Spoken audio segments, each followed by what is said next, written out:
asalaamaaleykum wa rahmatullah asalaamaaleykum waa Sénégal ak doom yi Sénégal fépp fi ngeen manti nekk ci àddina bi ñoo ngi leen di nuyu ñoo ngi leen di ziara dañu fas yéene waxtaan ak yéen li nga xam ne mooy l'affaire Cheikh Niass bu ngeen amee fàttali mooy doomu Sénégal bi nga xam ne dafa jógee France ñëw fas yéene ànd ak njabootam dem ji fële nga xam ne moo di Touba pour ziara ji ci màggal bi. yàlla def na jeudi 23 septembre bi ñu génn dafa génnoon ak njabootam muy doomam ak rakkam bu góor pour dem defi ay quelques courses ci diggante bi la tase ak benn policier bi nga xam ne dafa monté woon faction policier bi arrêté ko di ko laaj ay këyit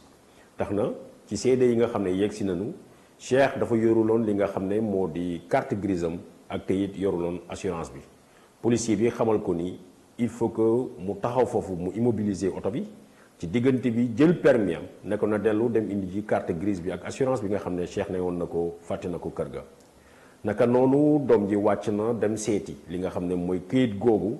ci diggante bi Cheikh bañoon na sax jox këyit bi mais nee nañu am nañu benn policier boo xam ne en civil la bu doon romb foofu ñëw waxtaan ak ñoom Cheikh ba finalement mu bàyyi policier ba le permis am policier bi continuer di liggéey ci diggante bi mu jóg ne mënuta bàyyi noonu gannaaw bi mu laajee ki nga xam ne mooy policier bi pour mu jox ko matricule bi policier bi bañ woon ko gannaaw mu jël téléphone am di ko filmer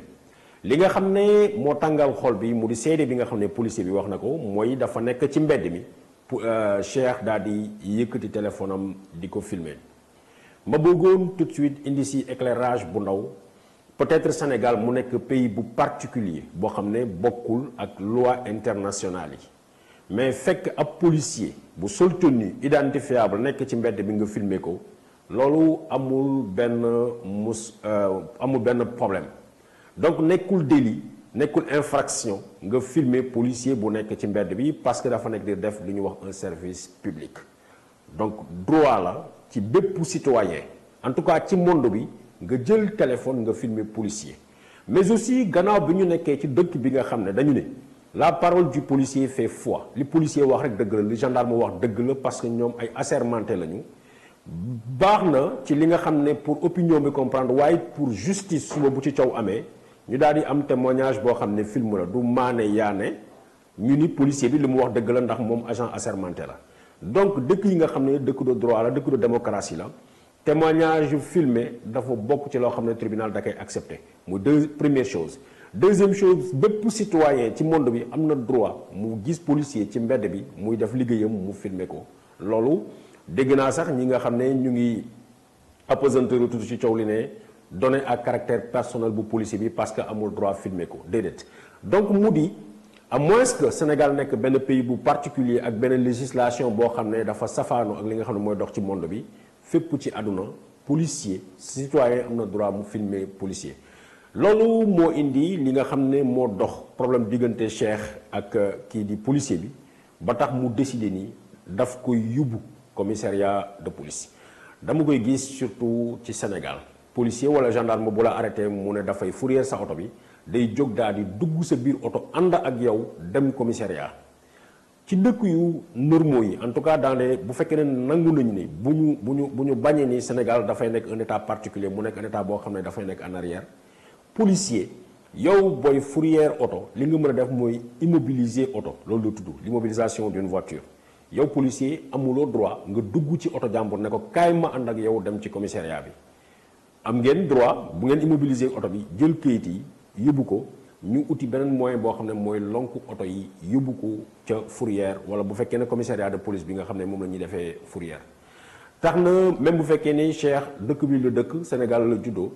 dëkk bu yàgg bi nga xam ne def na ko ci tugal mu gis ni système yi di fonctionner tax na moom mu xalaat ni il est dans son droit bu policier jëlee kayitam dëgg la policier bi dafa war a identifier wu wala policier bi jox la kayit boo xam ne di nga mën a fekk xam fan la sa kayit nekk nga dem jëli ko deuxièmement policier bi amuloon pour mu dugg ci otom mais gis ngeen déjà conflit juddu na seen diggante ñoom ñaar policier bi daal di duggaat encore ci oto Cheikh wommaat ko yóbbu ko ca commissariat bu ñu yeggee commissariat li nga xam ne mooy Ahmed Bachir Ndiaye muy commissaire bu Wakhinane Nimzatt wax na ko gannaaw bi nga xam ne daan bi dal na ci kaw mu ne li ñu doon xaar ci hiérarchie police moo ñu dawal li nga xam ne mooy solidarité policière police dañ koy wax waxati ko boo demee ak policier ngeen yegg ca commissariat ba yow civil bi yow citoyen bi amuloo droit wax policier bi mooy wax te li mu wax loolu mooy dëgg comme naka la justice di waxee nii policier il est assermenté donc lu mu wax loolu la ñu war a jàpp mu di violation bu grave violation bu flagrante des droits de l'homme mais nag balaa justice di ci sëgg il faut que peut-être doomu benn juge doomu procureur wala doomu kenn dal ci lu mel noonu ñu war a mën a comprendre ni du tout le temps li policier wax mooy dëgg waaye li ci xew ba xew si mooy gannaaw bi nu jàppee Cheikh garde à vue wu ñu ko parce que oto yi amul këyit parce que oto bu amulee këyit li ñu mën a def mooy fourrière bu fekkee ni amul permis de conduire lañ ko mën a ne pour conduire sans permis mën nañu ko loolu mooy infraction bi tax na ñu mën koo def garde à vue mais gis nañ ni loolu amu ci léegi lan moo ci des daf ko filmer ak li policiers yi aggravé nee na daf ko wax ni man faalewuma police sénégalaise xalaat naa ni waxuma amut mais xalaat naa ni doomu Sénégal boo juddu Sénégal ak foo mënti dem ak këyit boo mënti am boo ñëwee am na benn tëggin am na benn comportement boo xam ne citoyen sénégalais ñemewu ko def ak policier mais bu ñu desee ci loolu la xew ci commissariat ba ñoom ak yàlla rek a ko xam parce que commissaire Ndiaye xamal na ni Cheikh garde à vue amul ci kenn ku ko dóor amul kenn ku ko métital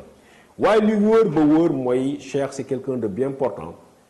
jóge France ñoo seeti njabootam mësuñu wax ni dafa am tawat wala mësuñu wax ni am na jàngoro joo xam ne mun na ko tëral wala mu empêcher ko quoi que ce soit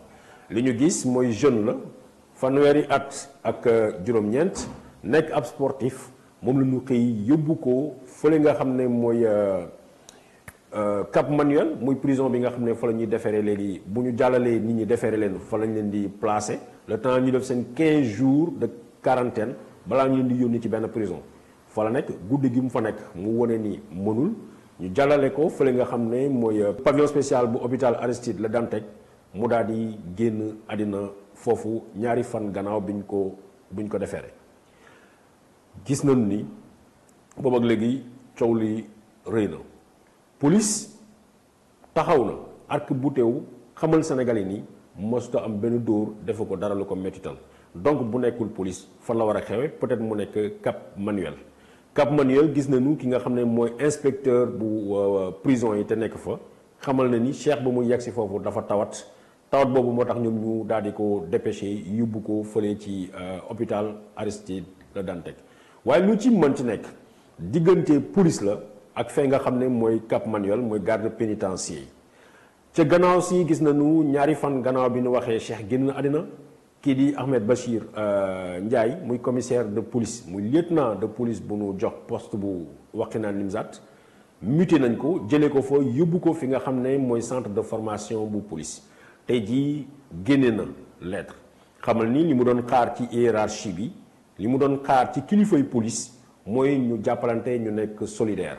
waaye it cas bi ni mu garaaw kaaw Cheikh Niass nee na am na benn cas boo xam ne kenn waxu ko muy kaawu ki nu jàppoon mu daal di dee te ñu ni dafa xaru fële gannaaw bi ñu ko jàppee ak ki di Boy Djiné maanaam bu ñu dégloo Bachir Ndiaye xamal na ni du moom rek la lu mel noonu war a mën a dal wala sanction dal ko te gis na ni luñ ko jëlee di ko yóbbu école de police sanction la dafay des ci bopp opinion bi ni kii moom reykat nit la wala moom moo causé. du ñu dugg ci débat bi nga xam ne débat wu policier la seen biir seen hiérarchie ak nu muy fonctionner mais lenn la ñuy ñaawlu mooy Bachir que muy inspecteur bi nga xam ne garde pénitentiaire yi benn bakkan rek bu rodee lu doy waar la lu terrible la lu metti la ci askan parce que Cheikh Niass bii dem père de famille la doomu Sénégal la citoyen Sénégal la bakkanam bu robee ci condition yu mel ni dañu war a d'abord dëgg la situer responsabilité mais ñoom ñi nga xam ne dañuy jéem a raxas seen der wane ni defuñ ci dara dañ ci war a ànd ak respect ak beaucoup de considération eu égard à la douleur de la famille parce que maa ngi dégg commissaire bi moom mu ngi wax ni famille am dafa nekk en danger metti na ci moom 36 ans de carrière moom il est très humain te lii bu coow li yegsee fii ba ñu mën a jàpp Cheikh ba ñu mën koo déférer ba ñu mën koo yóbbu ca prison bi ba mu ci faatu moom responsabilité am kenn mënu ko ciy génnee parce que moom en tant que commissaire de police moom bu ci intervenir woon parce que dégg nañu ñu ci bari ne ñaan nañ ko njëkk à plusieurs reprises donc humanité bu muy woote humanité bu muy xaar tey ci sénégalais yi humanité boobu nekkul ci moom parce que lu ko mooy mënul na moom it mu ne comme ñi ñaan nañ ma expliquer nañ ma circonstances yi parce que doomu Cheikh muy grand muy petit frère u Cheikh wax nañ ni intervenir lu nit ñu bari mais taxut commissaire bi taxut mbokk policier boobu ñu dellu ginnaaw ne nañu dañu koy yar ñu fàttali encore ni rôle police du yar kenn rôle police mooy sécuriser mooy dalal xelu citoyen sénégalais mais du fitnaal leen foog ni malaaka lañu yoo xam dañ leen yónni pour ñuy dóor ak a tiital wala yar ay magum jëmm ne yow da nga koy yar loolu beneen affaire la donc pour le moment lii lañ leen ci mën a wax kenn mënut a wax ndax dañ koo dóor ca prison bi lañ ko dóoree ba mu faatu kenn it mënu leen a wax ni fële ca commissariat bi lañ ko dóoree ba mu faatu liñ leen mën a wax mooy ñun Kéwoulo à plusieurs reprises depuis ci kaaw Elimane Touré kaaw Dominique Lopi ñu bëri ñoo xam ne Pape Sarr duñ leen fi cité yàgg nañu di dénoncer li nga xam ne mooy pratique police fitnaal terroriser nit ñi torture am na ca police dañ koy waxati ko à plusieurs reprises torture kenn mënu ko génne ci pratique yi nga xam ne police am na ko ci cas yi ñu leen soulever tout le temps dénoncé nañ ko mais gis nga li nga xam ne mooy commissaire Bachir Ndiaye tey lu muy woote mooy solidarité mooy dañoo war a ñoom policiers yi manko jàppalante même bu fekkee ne dañ koy def au détriment de la population ak citoyens yi moo ko gënal ñu koy joxoñ moo ko gënal moom ñu koy teggi ci place am alors que moom teggi ci place am lañ ko def kenn sanctionné ko kenn tëju ko kenn defu ko dara kee nga xam ne mooy Cheikh Niass moom mu ngi dem Barsàq la jëm kooku mënatul am benn opportunité mën a ñaan sénégalais pour ñu am compassion donc tey compassion bu ñu ko nar a xaar kenn du ko xaaree pour ñu jox ko ki nga xam ne mooy Bachir Ndiaye même bu fekkee ni nee na moom defu ci dara duñ ko xaaree ci policier bi nga xam ne moom moo jote woon ak moom parce que daf ko filmer ma fàttali leen encore filmer policier ci mbedd du délit policier bi dugg na ci otom encore ànd ak moom di ko fourrière policier yi amuñu pour dugg sama biir oto di ànd ak man pour fourrière ma daf ma war a jox attestation ma dem ñu immobiliser oto bi wala mu nekk otom ñu jiitlante ma dem ñu immobiliser sama oto mais policier amul droit mu def ko donc muy ay points yi nga xam ne bëggoon nañ ko soulever xamal leen ni Kéwoulo démarré na enquête bi dem nañu ba ci kër ñoom ndem si yàlla bi Cheikh Niass waa këram comprendre nañu seen douleur gannaaw ne nañu wax nañu ak journalistes yu bari dañu taxaw ngum di xaar boobu ak léegi Kéwoulo comme kaawu Elimane Touré comme kaawu Pape Sarr dinañu continuer ci liggéey bi lépp ndax citoyen ñu jox ko li nga xam ne àqam la ak yelleefam jërëjëf lii mooy li ma leen indiloon ci sujet boobu di leen ñaanal yàlla jàmm ak salaam.